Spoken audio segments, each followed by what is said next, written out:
ভালো আছি, ভালো থেকো। আকাশের ঠিকানায় চিঠি লিখো। রুদ্র মোহাম্মদ শহীদুল্লাহর গানের এই কলির সাথে একসময় পায়রার পায়ে চিঠি আদান প্রদানের ইতিহাস পেরিয়ে ডাক বিভাগের রয়েছে ৮০০ বছরের গৌরবজ্জ্বল অভিজাত ইতিহাস। ডাক বিভাগ বাংলাদেশের আনাচে কানাচে সেবা পৌঁছে দেওয়ার মতো ক্ষমতা রয়েছে। অষ্টম হেনরির ১৫১৬ সালে রয়্যাল মেইল থেকে চার্লস দ্বিতীয়ের ১৬৬০ সালে চালু করার মাধ্যমে সাধারণ ডাকের যাত্রা শুরু হয়। শেরশাহ চিঠি পাঠানোর জন্য ডাক ব্যবস্থা তৈরি করেছিলেন। সেই ব্যবস্থায় চিঠি পৌঁছানোর বাহন ছিল ঘোড়া। এইসব ইতিহাস থেকে সহজেই অনুমেয় হল পৃথিবীর যোগাযোগ ব্যবস্থার সবচেয়ে প্রাচীন, অভিজাত ও ঐতিহ্যবাহী প্রতিষ্ঠান হচ্ছে ডাক বিভাগ। বাংলাদেশ ডাক বিভাগ লাভ এবং লোকসানের সঙ্গে কোনো সম্পৃক্ততা নেই। কিন্তু আধুনিক তথ্য প্রযুক্তির অবাধ অগ্রগতি ডাক ব্যবস্থাকে কিছুটা মন্থর করলেও ঐতিহ্যের হাত ধরে আধুনিক তথ্য যোগাযোগ প্রযুক্তির সাথে স্বমহিমায় উজ্জ্বল এখনও ডাক বিভাগ। ডাক বিভাগ বরাবরই একটা সেবামূলক প্রতিষ্ঠান। স্মার্ট বাংলাদেশ বিনির্মাণে ডাক বিভাগ অতীতের ন্যায় এখনও অবদান রাখবে, সেই সুযোগটুকু সৃষ্টি করে দিতে হবে। ডাক বিভাগের মূল বা কোর কাজ হচ্ছে চিঠিপত্র বা ডাকদ্রব্যাদি গ্রহণ ও বিতরণ।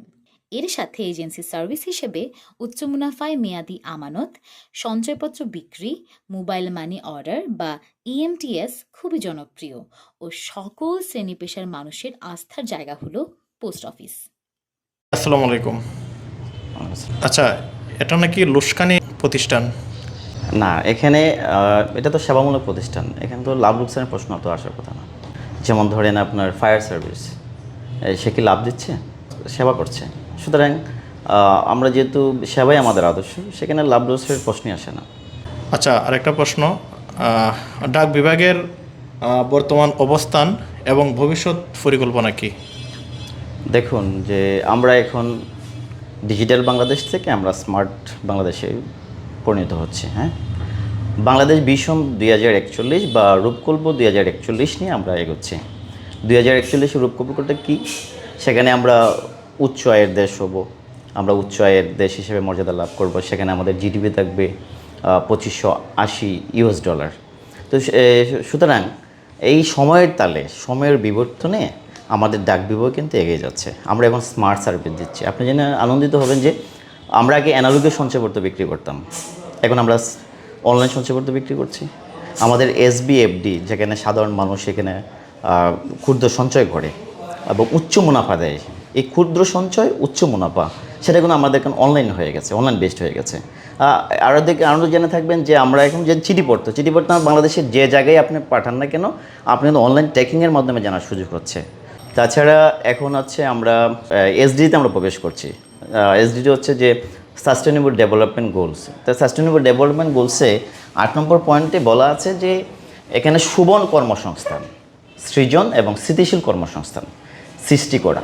তো সুবন এবং স্থিতিশীল কর্মসংস্থান সৃষ্টির জন্য আমি মনে করি আমার ডাক বিভাগের ভূমিকা রয়েছে।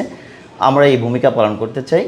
আমরা জাতির পিতা সোনার বাংলার গঠন কল্পে আমাদের যে 8886টি পোস্ট অফিস আছে, গ্রামীণ পোস্ট অফিস থেকে শুরু করে শহরের পোস্ট অফিস পর্যন্ত, এটাকে আমরা ছড়িয়ে দেওয়া, এই লোকবলটাকে কাজে লাগানো, এটা একটা দক্ষ মানব সম্পদে রূপান্তর করতে আমরা মনে করি এসডিজি এবং বাংলাদেশ ভিশন 2041 যে রূপকল্প আমাদের ডাক বিভাগের ভূমিকা পালন করবে বলে মনে করি।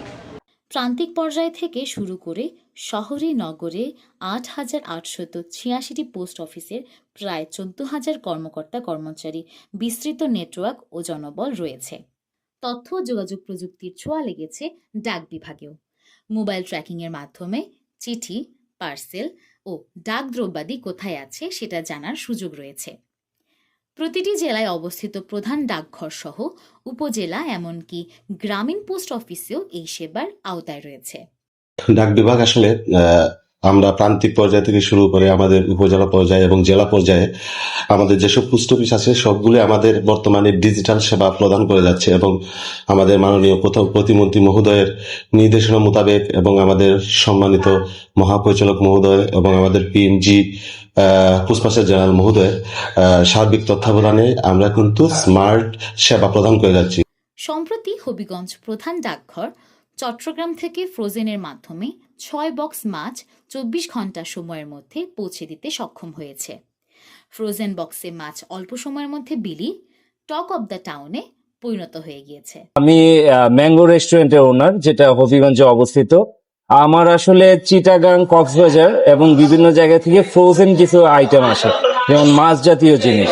আমার আসলে জানা ছিল না পোস্ট অফিসের ফ্রোজেন গাড়ি দিয়ে এগুলো ডেলিভারি করা হয়।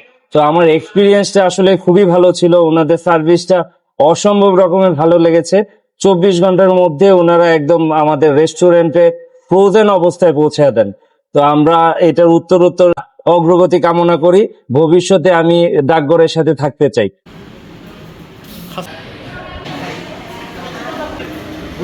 আপনি